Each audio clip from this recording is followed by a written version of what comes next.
Well, we are going to have a seminar entitled When Bad Things Happen to Good People Who Don't Plan Well. The topic isn't real self-evident from that title. I wonder, John, do you have a way to describe what it is we're going to be talking about? Well, one component of it will be succession planning and specifically buy-sell agreements.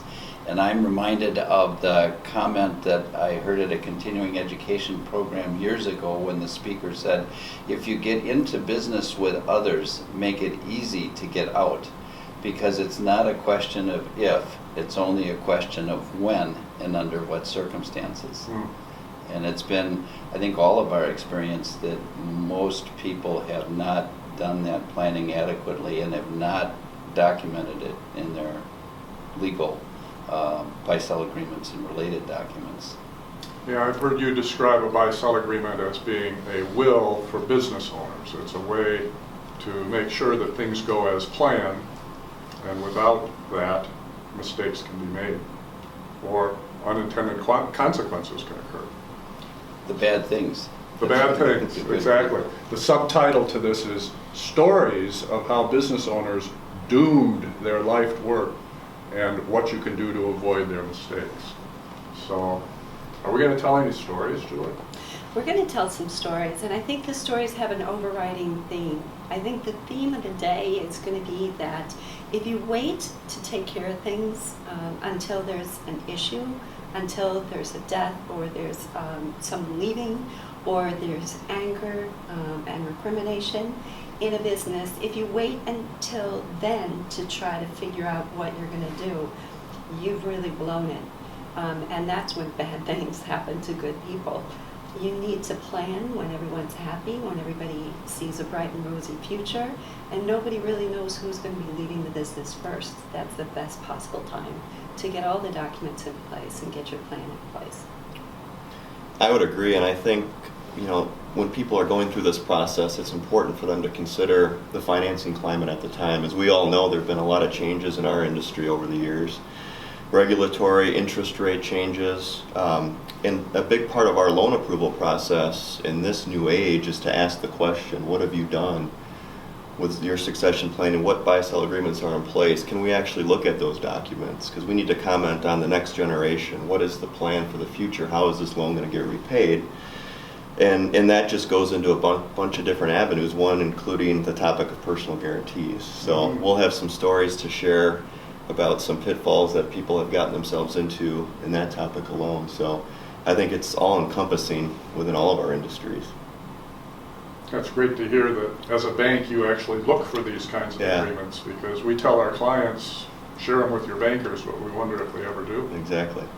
I think it's getting better and better, and along those lines of documents, I think it's also important for everybody to be made aware of the credit agreements, the loan agreements, the promissory notes, the personal guarantee language, because there's so many different variations of those. There's standardized Laser Pro bank documents, there's attorney prepared, and I think if everybody, all the advisors know about the different language within these documents, it's going to go a long way in the future. One of the themes I think we will end up talking about is how people put buy-sell agreements in place and then forget about them.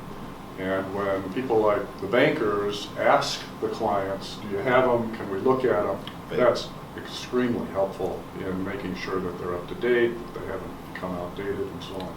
And it would be nice if people actually read them. It would be Yes. good. And people don't always read their loan covenants as well. Right. And so they don't necessarily know that there are conflicts out there. Exactly. They trust the lawyer who puts those documents together, so they just assume they're okay. Right. And then they don't think about them again. Yeah, that's exactly right. So I think like I said, it's getting better and better, and I think there's other alternatives, to the traditional financing maybe that would take place in these types of scenarios. And, we'll get into some of those accommodations that SBA can help make, and other things that we can kind of advise our clients, to do better going forward. Our program will be on May 21st from 8:30 to 11:30, so there will be plenty of time for dialogue with the attendees, and it'll be a great chance for people to get guidance on how they can plan proactively rather than, as you said, Julie, reactively when it's probably too late. we're hoping people bring good questions and good scenarios to share with us. We always learn from our audience as well.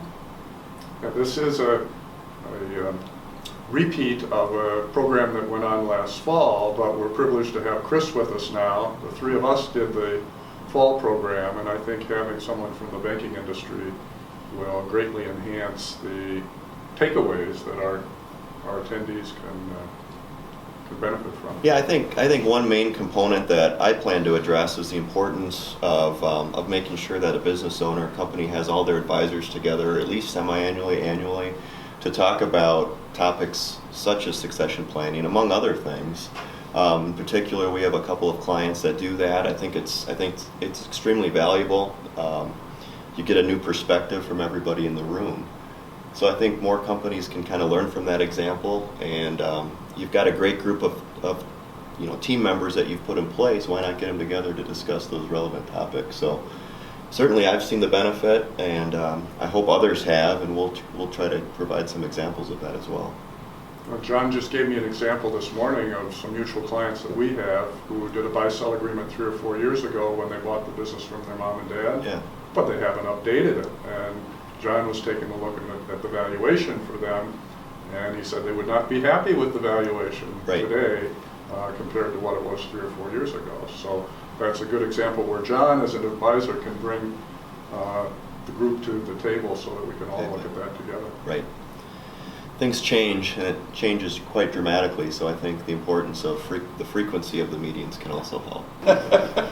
John, did you say this was on May 21st? There might be a snow by then. But. I hope not. Well, we're looking forward to doing this in Madison. Our last time we did it in the Brookfield area, we had a wonderful turnout. I agree with Julie. I hope folks come with questions and with life experiences that perhaps they can share with us that we can learn from. Because every situation is different. Every situation brings its own set of challenges, but also if you do it right, it can really benefit the long-term continuity of a business. Great.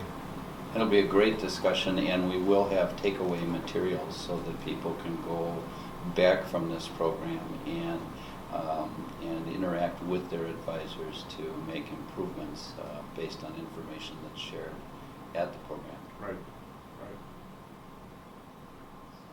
Great. I think that's good.